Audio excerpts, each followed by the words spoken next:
Good morning everybody. आज हम लोग सीटेट का क्वेश्चन देखेंगे। चाइल्ड साइकोलॉजी का 2012 नवंबर 18 नवंबर 2012 का पूछा हुआ पेपर फर्स्ट का कक्षा 1 to 5 का। हम लोग सीटेट 18 नवंबर 2012 का प्रश्न देखेंगे चाइल्ड साइकोलॉजी का, और 1 से 15 तक का क्वेश्चन देखेंगे। इसमें हम लोग इस कड़ी में हम लोग सबसे पहले कुछ इंपोर्टेंट टर्म देखते हैं, जैसे पुनर्बलन, आकस्मिकता का सिद्धांत, पदानुक्रमिकता का सिद्धांत, प्रत्यक्षण, समायोजन, समावेशन, स्कीमा, नैतिक तकना, नैतिक दुविधा इत्यादि। इन सब वर्ड को देख लीजिएगा। बाकी हम लोग स्टार्ट करते हैं। पहला नंबर क्वेश्चन है, निम्नलिखित में कौन सा सूक्ष्म गति का उदाहरण है? नीचे ऑप्शन है। पहला नंबर है लिखना, दूसरा है चढ़ना, तीसरा है फुदकना एंड चौथा है दौड़ना। देखिए, सूक्ष्म गति का मतलब होता है बहुत धीरे धीरे किसी भी काम को करना। गति मतलब दौड़ते हैं वो एक प्रकार का गति है, हम चलते हैं वो एक प्रकार का गति है। तो इसमें सूक्ष्म मतलब बहुत आहिस्ता है। तो मुझे लगता है कि लिखने में जैसे अगर हम कहीं पर लिखें गॉड, GOD गॉड, तो ये धीरे धीरे होता है चलने की बनिस्बत, दौड़ने की बनिस्बत। तो इसका बेस्ट ऑप्शन होगा लिखना। सूक्ष्म गति का एग्जाम्पल है, उदाहरण है लिखना। तो इसलिए पहला नंबर होगा इसका फर्स्ट होगा। फर्स्ट का आंसर फर्स्ट ही होगा। चलिए दूसरा नंबर क्वेश्चन है, किशोर डॉट डॉट का अनुभव कर सकते हैं।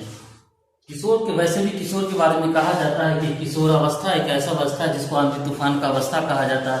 इस अवस्था में जो होते हैं वो बालक, न तो बालक होते हैं और न तो प्रौढ़ होते हैं। दोनों के बीच में उनका व्यवहार होता है। कभी कभी बड़ों की तरह वो व्यवहार करते हैं, कभी कभी बच्चों की तरह व्यवहार करते हैं। इसमें ज्यादातर किशोरावस्था में जो किशोर होते हैं वो अपने करियर को लेकर के बहुत ही चिंतित रहते हैं, क्या हो ना हो, क्या करियर बनाया जाए, तथा इसके व्यवहार में भी उनके अनुसार परिवर्तन आता है। साथ ही साथ किशोरावस्था में बच्चे सबसे ज्यादा विलिंग पावर भी होता है, उसमें तरह तरह की भावनाएं भी उसमें आता है। सबसे पावरफुल आदमी बनने का सपना देखना, अमीर आदमी बनने का सपना देखना, इस टाइप का बहुत सारा चीज इसमें होता है। तो हम लोग देखते हैं क्या है इसका ऑप्शन। पहला नंबर ऑप्शन है बचपन में किए गए अपराधों के प्रति डर का भाव, दूसरा है आत्मसिद्धि का भाव, तीसरा है जीवन के विषय में परितृप्ति, चौथा है दुश्चिंता और स्वयं सरोकार। हाँ, किशोरावस्था में स्वयं के बारे में ज्यादा सोचता है, अच्छा बने, पावरफुल बने, अमीर बने, दुनिया का सारा पावर उसके पास हो, कैरियर बढ़िया हो। तो इस हिसाब से मुझे लगता है कि चौथा ऑप्शन होगा, किशोर डॉट डॉट का अनुभव कर सकते हैं। तो चौथा नंबर होगा दुश्चिंता और स्वयं से सरोकार का। तो दूसरा का होगा चौथा। चलिए तीसरा नंबर क्वेश्चन है, शारीरिक रूप से अक्षम बच्चों को सामान्यतः डॉट डॉट होता है। शारीरिक रूप से अक्षम या फिर लिखने में अक्षमता हो, इन दोनों का एक ही होता है और उसे हम लोग कहते हैं डिस्ग्राफिया। डिस्ग्राफिया के अंतर्गत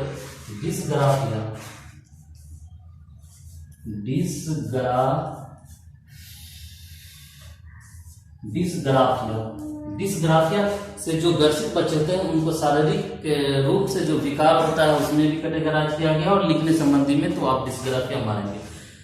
ऑप्शन इसका है डिसकैलकुलिया, नहीं गणितीय संबंधी, वो डिसलेक्विया नहीं, डिसग्राफिया, हाँ डिस्थेमिया। तो इसका ऑप्शन तीसरा का ऑप्शन नंबर 3 ही है, डिसग्राफिया। चलिए 4 नंबर क्वेश्चन में हम लोग आते हैं। 4 में है आंशिक पुनर्बलन। देखिए आंशिक पुनर्बलन, नीचे ऑप्शन है, इसका ऑप्शन दे रखा है कि पहला नंबर वास्तविक कक्ष में अनुप्रयुक्त नहीं किया जा सकता है, गलत है ये। दूसरा है पशुओं को प्रशिक्षित करने में सर्वाधिक कार्य करता है, जरूरी नहीं। तीसरा सतत पुनर्बलन की अपेक्षा अधिक प्रभावी होता है। चौथा है सतत पुनर्बलन की अपेक्षा कम प्रभावी होता है, नहीं आंशिक पुनर्बलन सतत पुनर्बलन की अपेक्षा अधिक प्रभावी होता है। तो इसका ऑप्शन चौथा का हो जाएगा, तीसरा ही। 4 नंबर प्रश्न का भी ऑप्शन हो जाएगा 3। चलिए नेक्स्ट देखते हैं हम लोग। नेक्स्ट है प्रतिभाशाली विद्यार्थी। 5वां नंबर क्वेश्चन है प्रतिभाशाली विद्यार्थी। पहला ऑप्शन है इसका स्वभाव के अंतर्मुखी होते हैं एकदम। दूसरा है अपनी आवश्यकताओं को दृढ़ता पूर्वक नहीं कह सकते, नहीं कह पाते हैं, गलत है। तीसरा है अपने निर्णयों में आत्मनिर्भरता होते हैं, पहला से भी बेस्ट है। वो जो प्रतिभाशाली बच्चे होते हैं उनको निर्णय लेने में दिक्कत नहीं होता है और वो आत्मनिर्भर भी होते हैं, उनको निर्णय लेना बड़ा आसान होता है उनके लिए। चलिए चौथा नंबर है शिक्षकों से स्वतंत्र होते। नहीं, शिक्षकों से स्वतंत्र होकर होना जरूरी नहीं है, कुछ तो जरूरत पड़ता ही है, शिक्षकों से स्वतंत्र नहीं होते। तो बेस्ट ऑप्शन 4 नंबर का हुआ आपको 5 नंबर का 5 नंबर प्रश्न का हुआ तीसरा, वे आत्मनिर्भरता वाली जो बात है वो ज्यादा बेस्ट ऑप्शन है। यहाँ अपने निर्णय में आत्मनिर्भर होते हैं। चलिए 5 नंबर क्वेश्चन में आते हैं। 5 नंबर क्वेश्चन है वाइगोत्स्की के सिद्धांत का निहितार्थ है। वाइगोत्स्की का कल हम पिछले वीडियो में हम लोग चर्चा किए थे। ZED 6 number question zone of proximal development का कंसेप्ट, समीपस्थ क्षेत्र के विकास का सिद्धांत उन्होंने दिया था। साथ में उन्होंने सामाजिक और सांस्कृतिक अंतःक्रिया पर बल दिया था।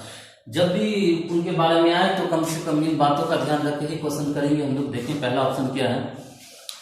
वाइगोत्स्की के सिद्धांत का निहितार्थ है प्रारंभिक व्याख्यान के बाद कठिन सवालों के हल करने में बच्चों की सहायता न करना। नहीं, वाइगोत्स्की का हमेशा मानना था, ZPT उसी चीज को एक्सप्लेन करता है कि बच्चों को सहायता करना।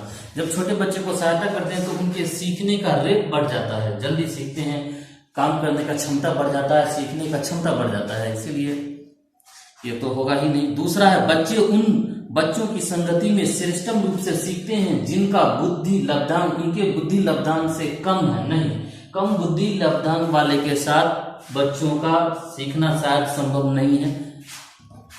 तीसरा है सहयोगात्मक समस्या समाधान। हाँ, सहयोग की बात आए और वाइगोत्स्की का चर्चा हो तो सहयोगात्मक ऑप्शन को एक ऑप्शन मान के चलिएगा। चलिए चौथा और लास्ट ऑप्शन इसका देखते हैं। वैसे प्रत्येक विद्यार्थी को व्यक्तिगत रूप से दत्त कर देना, नहीं, इस बात से कोई लेना देना। तीसरा ऑप्शन सही है वाइगोत्स्की के बारे में कि इन्होंने सहयोगात्मक समस्या समाधान पर बल दिया। तो 6 का हो गया 3। 7 नंबर क्वेश्चन में है कि चिंतन के सूचना प्रकरण सिद्धांत में निम्नलिखित चरण आते हैं। चरण बाय स्टेप करना है। पहला स्टेप कौन है, दूसरा कौन है, तीसरा कौन है, चौथा कौन है, जैसा कि स्क्रीन पर प्रश्न हम लोग देख रहे हैं। पहला है प्रतिक्रिया क्रियान्वयन। नहीं, प्रतिक्रिया का क्रियान्वयन तो एकदम लास्ट में होता है। दूसरा प्रतिक्रिया चयन, प्रतिक्रिया चयन बाद में होता है, पहला नहीं। पूर्व पराक्रमण, हाँ, सबसे पहले पूर्व पराक्रमण होता है, फर्स्ट स्टेप में होता है पूर्व पराक्रमण, यही होता है, सबसे पहले यही होता है। सबसे पहले होता है पूर्व पराक्रमण, इसके बाद है श्रेणीक्रम। हाँ, तो दूसरा नंबर श्रेणीक्रम होगा। दूसरा नंबर इसका होगा श्रेणीक्रम, दूसरा होगा श्रेणीक्रम। चलिए तीसरा है चिंतन के सूचना प्रक्रम का प्रतिक्रिया चयन। प्रतिक्रिया चयन होगा। तीसरा में होगा प्रतिक्रिया चयन, प्रतिक्रिया चयन। और लास्ट में होगा क्रियान्वयन, सबसे लास्ट में होता है प्रतिक्रिया क्रियान्वयन।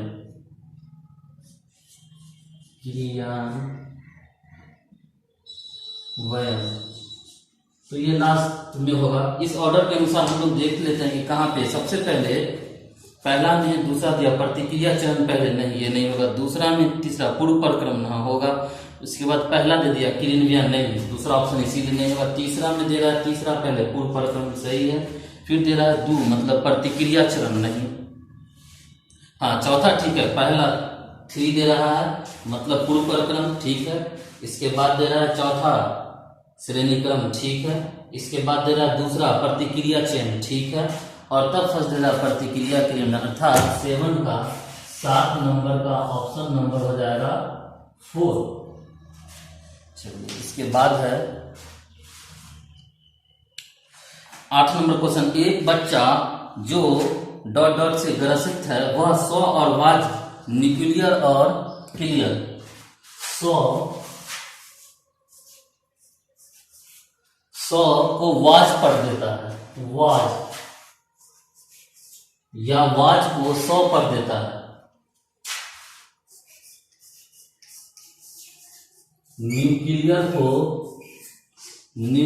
को अनक्लियर कर देता है, अनक्लियर कर देता है। तो इसका मतलब वो किस विकार से ग्रसित है ये जानना चाह रहा है। तो ये होगा सब जम्बलिंग विकार। नहीं, सब जम्बलिंग का मतलब होता है बहुत सारा मिक्स कर दिया जाए, पहली टाइप का रहता है उसमें जम्बलिंग में फंस जाता है, वो होता है वो नहीं। डिसलेक्सिया नहीं, डिसमोर्फिया नहीं, डिसलेक्सिया। हाँ, पढ़ने संबंधी अगर विकार हो तो वो होता है डिसलेक्सिया, जो कि इसके ऑप्शन नंबर 4 में है। तो 8 का हो जाएगा 4। चलिए 9th नंबर में सीखने संबंधी निर्योग्यताएं समानतः।